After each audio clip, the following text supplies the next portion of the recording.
Neste vídeo, eu vou falar para vocês especificamente do cristianismo. Antes de falar do cristianismo, eu vou mostrar aqui para vocês um mapa mundi, mostrando mais ou menos as religiões predominantes. Tá? Esse aqui é um quadro de 2001.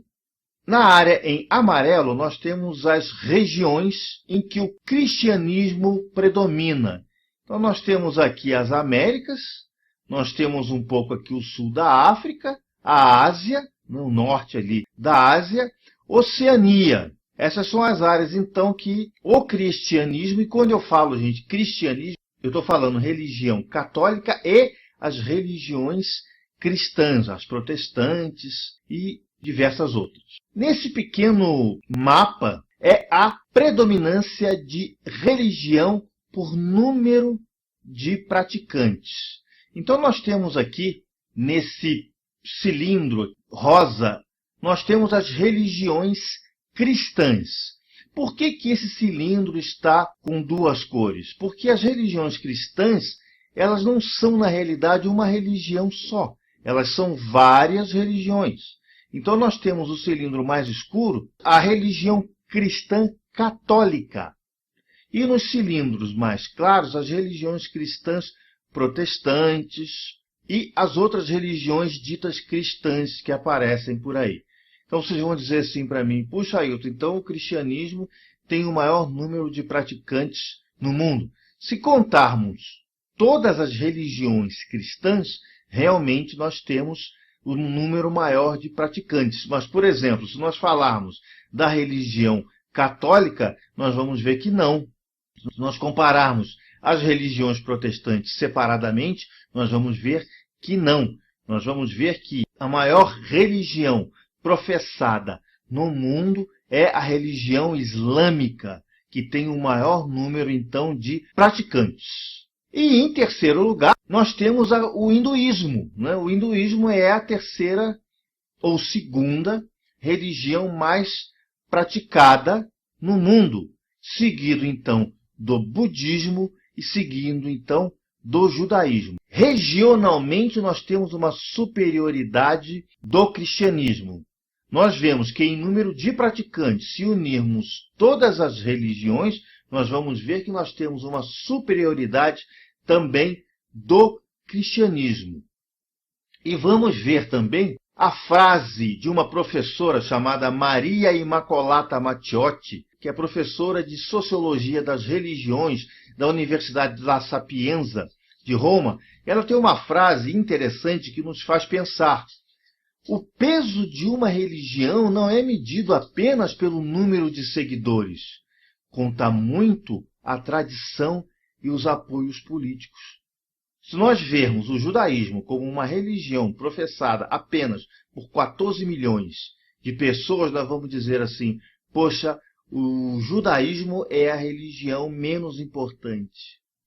E vamos voltar à frase da professora Maria Imaculata, que diz que o peso de uma religião não é medido apenas pelo número de seguidores, conta muito a tradição e o apoio político. Nós podemos dizer hoje que o judaísmo é considerada a religião mais importante do mundo. Por quê? Porque os seus praticantes, embora em menor quantidade, possuem o poder econômico e possuem uma maior influência no nosso mundo.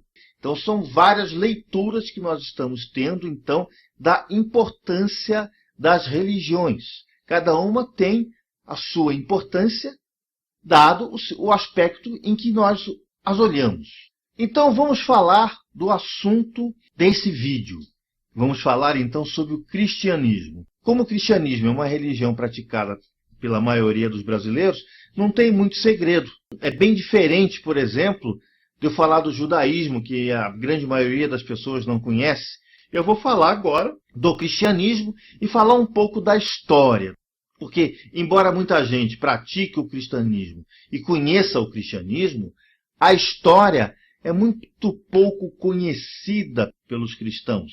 E como eu falei no vídeo anterior, as fontes históricas elas podem ser fontes materiais, ou seja, fontes encontradas em escavações arqueológicas, ou fontes bibliográficas que foram encontradas em livros. Um desses livros é a Bíblia, que serviu como fonte. Mas há uma outra discussão da Bíblia ser uma fonte histórica, dela ter condições de ser uma fonte histórica. Ela pode ser e pode não ser. Então, na falta de uma fonte material, de uma prova material, podemos muito bem utilizar a Bíblia como um guia, como um indício para a gente seguir, então, na nossa trajetória como estudiosos de história. Temos aí, então, a linha do tempo e a história da religião católica. Ela começa, então, em 26 depois de Cristo. Jesus Cristo, então, com 26 anos, inicia, então, a sua pregação na região da Palestina. Depois, em 33 depois de Cristo, nós temos um marco importante dentro do cristianismo, que é a morte e a dita ressurreição de Jesus Cristo. As pessoas vão dizer assim: a morte de Jesus Cristo foi um fato histórico? A ressurreição de Jesus Cristo foi um fato histórico? Vou tornar a falar, não existe evidência arqueológica nem da existência de Jesus Cristo, quanto mais os fatos que ocorrem na Bíblia. Mas a história precisa de marcos, ela precisa de pontos para poder iniciar suas pesquisas. Se a Bíblia está dizendo que em 26 DC Cristo iniciou a sua peregrinação e em 33 DC Cristo morreu e fez a sua ressurreição, a história considera isso como marcos, como pontos de partida para iniciar pesquisas. A história não afirma que isso aconteceu, mas afirma como um ponto de medida para estudar a história, para verificar se realmente isso foi verdade ou não. Um historiador, ele é um investigador. Ele investiga através de provas. Essas provas podem ser provas materiais e podem ser provas circunstanciais. As provas materiais, é lógico, têm muito mais importância que uma prova circunstancial. Então, em 40 depois de Cristo, nós temos então o início, um marco, do início da pregação dos apóstolos originais, ou seja, aqueles apóstolos que tiveram contato com o Jesus Cristo bíblico.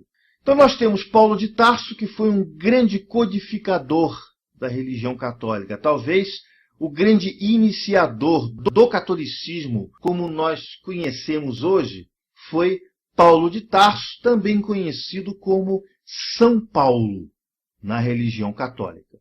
São Paulo, segundo registros, ele nasceu na Cilícia por volta de 3 depois de Cristo. Então ele é 3 anos mais novo que o Jesus Cristo bíblico. E morreu em Roma por volta de 66 depois de Cristo. Nessa época, gente, morrer com 66 anos é sinal de longevidade e morreu com uma idade bastante avançada. A perspectiva, a expectativa de vida nessa época era muito pequena. As pessoas viviam até 50 e poucos anos, era muito pequena. Então ele ter vivido até 66 anos e passar pelo que ele passou, realmente é uma pessoa de constituição muito forte. Paulo de Tarso ele foi educado nas culturas grega e judaica, principalmente com ênfase aí nos gentios. Ele escreveu e unificou a doutrina da Igreja Católica. Haviam certos hábitos judaicos, a gente sabe, alguns historiadores principalmente, falam que Jesus Cristo ele não fundou uma religião, ele simplesmente foi um reformador do judaísmo. Então, certos hábitos, certas práticas judaicas ainda vigoravam entre os cristãos. Uma dessas práticas era a circuncisão. E Paulo de Tarso, então, aboliu essa prática da circuncisão e outros hábitos judaicos, como a comida kasher, quando, em 313 depois de Cristo, um imperador romano, chamado Constantino, praticamente se alia com a Igreja Católica. Porque ele era um César romano, um dos Césares de um império que estava dividido. Ele precisava unificar todo o Império Romano sob o seu comando. E ele notou que o cristianismo a Igreja Católica estavam começando a dominar muito os romanos. E ele, o que ele fez? Ele usou a cabeça, foi muito inteligente, trouxe essa religião romana para si. Ele não se batizou na religião católica, ele simplesmente disse que se converteu, né? A história que ele conta é, nas vésperas de uma batalha, ele teve uma visão no céu de uma cruz, né? E embaixo as inscrições in hoc signo vinci, em latim, que quer dizer, sobre este signo tu vencerás. Ele contou essa história para as pessoas, se declarou católico, cristão, e trouxe então para suas fileiras diversos cristãos. Constantino chegou ao ponto de trocar a águia de Roma pelo símbolo da religião romana, que é o símbolo do peixe, ou aquele P com um X embaixo. E ele então constrói em Roma a Basílica de São Pedro e vai em Jerusalém. Notem o seguinte, gente, Jerusalém hoje é um doce de 1000 folhas. Jerusalém foi conquistada por diversas civilizações. E cada civilização que conquistava Jerusalém destruía o que estava construído e construía em cima. Mais de 20 civilizações conquistaram a região de Jerusalém e a cidade de Jerusalém. Então, se a gente vê que cada uma que conquistou Jerusalém, destruiu e construiu em cima, arqueologicamente, Jerusalém virou um doce de 1000 folhas. Ou seja, nível de escavação compreende uma determinada civilização. Roma, do tempo de Jesus Cristo, se nós quisermos achar alguma coisa dentro desse período de Roma de Jesus Cristo, nós temos que escavar em torno aí de uns 10 metros para encontrar. E nós vamos ver que na época de Constantino já tinha diversas camadas acima. Então, como é que ele iria encontrar todos aqueles lugares por onde Cristo andou? Ele teve simplesmente que, entre aspas, inventar. Ele mandou a sua mãe, Helena, hoje conhecida pela Igreja Católica como Santa Helena, ir em Jerusalém. Helena tinha a fama de ter visões, então ela teve visões em alguns lugares de Jerusalém, e as visões de Helena até hoje determinam os lugares de peregrinação de Jerusalém. Ou seja, a Igreja do Santo Sepulcro em Jerusalém foi determinada a localização por Santa Helena, que teve uma visão e disse que naquele local Jesus Cristo foi enterrado. Então existe hoje uma construção de uma tumba simbólica de Jesus Cristo, e o local é tão inverossímil que se você andar uns 10 metros, você sobe uma escadinha, você está no Gólgota. Isso historicamente está incorreto, mas nós temos que respeitar a tradição das religiões. Então a Igreja do Santo Sepulcro tradicionalmente é o local onde Cristo foi enterrado e crucificado. Na realidade, o Gólgota não está ali. O Gólgota até hoje é motivo de discussão entre os historiadores e religiosos a respeito da sua localização. Ninguém sabe onde está o Gólgota hoje. E nós temos em 325 depois de Cristo também a intervenção de Constantino, onde ele cria então o Concílio de Nicéia, a noção de Santíssima Trindade. Ou seja, Deus, ele é 3 em 1. Ele é Pai, Filho e Espírito Santo. Isso nos traz para tentar entender então a noção de Santíssima Trindade, que não é uma noção nova. Nós temos, por exemplo, no Antigo Egito, alguma coisa de Santíssima Trindade. Nós temos Pai, Filho, e não temos o Espírito Santo. Nós temos Ísis. Então nós temos ali Horus, Ra e Ísis, que é como se fosse uma Santíssima Trindade. Em outras religiões que nós vamos ver daqui para frente, nós vamos ver essa noção de 3 em 1. 3 deuses em 1. 3 aspectos de um Deus.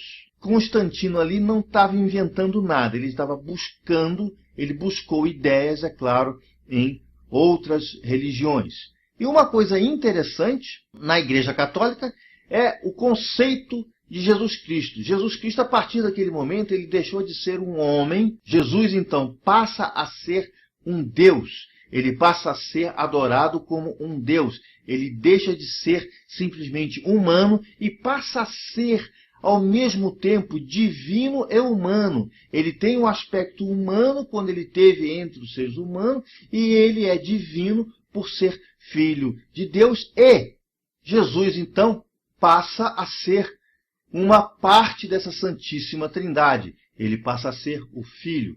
Cria também a noção da salvação da humanidade através de Jesus. Mas Jesus, então, ele morreu na cruz para salvar a humanidade. Isso tudo foi criado no Concílio de Nicéia. Então, em Nicéia, há também o conceito que Jesus Cristo ressuscitou e vai voltar. Notem bem, ressuscitar não é reencarnar ou desencarnar. Ressuscitar é você voltar à vida com o seu próprio corpo carnal. É diferente da teoria, por exemplo, do Espiritismo, que você não ressuscita, você desencarna, só o seu espírito sai. A ressurreição ela é diferente. Ela diz que Jesus Cristo reviveu novamente e foi morar, então, com o seu Pai. Então, notem, isso tudo foi criado no Concílio de Nicéia. Em 391, Teodósio, que é o imperador romano, ele proclama a religião oficial de Roma e há uma grande diferença, porque o catolicismo já era uma religião oficial. O que ele proclama é a intolerância com as demais religiões. Começa aí, então, perseguição a judeus, começa a briga, então, com as outras religiões. E o Império Romano, aqui, nesse momento, ele passa a ser oficialmente católico, embora Constantino já tenha adotado essa religião.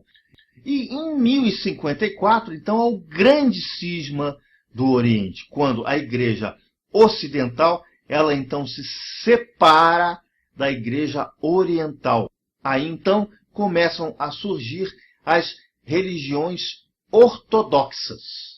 Então, nós temos a religião católica, apostólica, romana e temos, então, as religiões ortodoxas.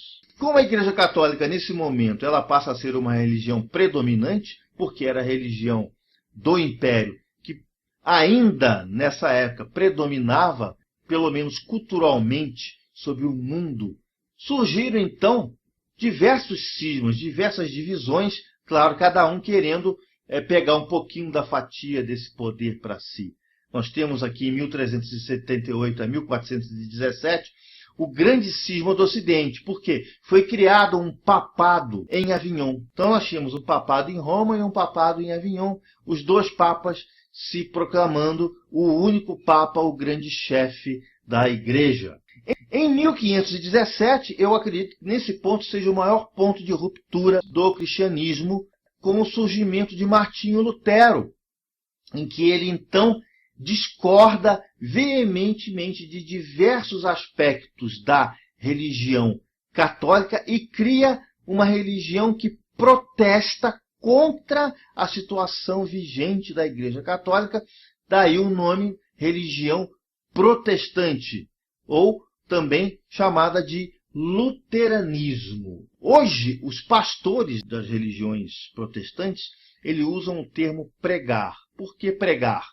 Porque o primeiro protesto de Martinho Lutero foi contra algumas posições da Igreja Católica. Ele escreveu tudo isso em um papel e pregou esse papel na porta de uma igreja. Então ele fez uma pregação, ele pregou as suas ideias. Então, quando um pastor está pregando, a origem da palavra pregar está então nesse ato de Martinho Lutero, no sentido de pregar a sua palavra na porta de uma igreja. Em 1533 nós temos a reforma anglicana, porque Henrique VIII resolveu se separar da sua atual esposa para casar com Ana Bolena. Quem está excomungado é você, porque aqui na Inglaterra quem manda na igreja sou eu. Então, a partir desse momento, o rei da Inglaterra passou a ser o principal mandatário da religião. Então já foi aí uma junção do Estado com a religião. Então nós temos aí a foto do Henrique VIII. A história do Henrique VIII tem uma série na HBO que fala muito bem, eles contam muito bem, embora seja uma série encenada por atores, essa série conta muito bem a história de Henrique VIII e toda essa passagem, então, ele, as esposas dele, como é que ele fez, qual foi o seu cisma com... Em 1540, então, nós temos o calvinismo, outro protestante, João Calvino, né, que também protestou contra algumas ideias da Igreja Católica, do anglicanismo e do luteranismo e criou a sua própria religião, também chamada de calvinismo. Está aí a foto do João Calvino. Nesse mapinha aqui, gente, é para vocês terem uma ideia das cismas e das divisões da Igreja Católica. Nós temos essa primeira linha cinza aqui. Então nós temos aqui o cristianismo primitismo, que é essa religião cinza. É onde veio os concílios, né? O concílio de Éfeso, o concílio de Calcedônia. Nós temos uma linha aqui pontilhada verde, que é uma linha chamada de restauracionismo, que ela, no início, ela começou a surgir, mas ela acabou para surgir muitos séculos depois. Nós temos então a linha amarela, que foi chamada de nestorianismo, uma outra vertente da religião católica. Nós temos essa linha roxa, que é o grande cisma, de 1378, que é a Igreja Ortodoxa Oriental. Podemos dizer, Igreja Russa, né, que é a principal Igreja Ortodoxa Oriental. Nesta linha vermelha e azul, nós temos então a divisão mais importante, né, que foi em 1417, onde surgiu o catolicismo romano e o ortodoxismo como um ortodoxismo de volta às origens. Então nós temos o ortodoxismo russo, o ortodoxismo grego e o ortodoxismo, pode-se dizer assim, egípcio, né? Porque os coptas também são considerados ortodoxos.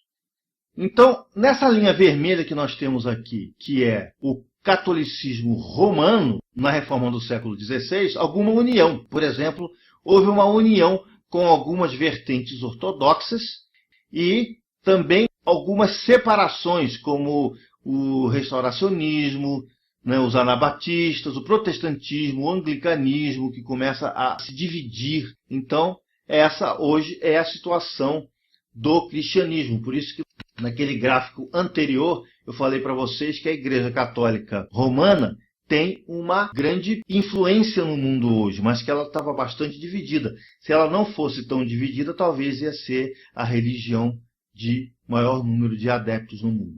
Então, gente, essa é o que deu para falar para vocês nesse pequeno espaço de tempo a respeito do cristianismo. É lógico, vocês aí, a partir desse ponto de vista, podem começar então a pesquisar o assunto, ok? Corram atrás dos seus sonhos, porque a vida é curta. E muito obrigado. Ailton Alt.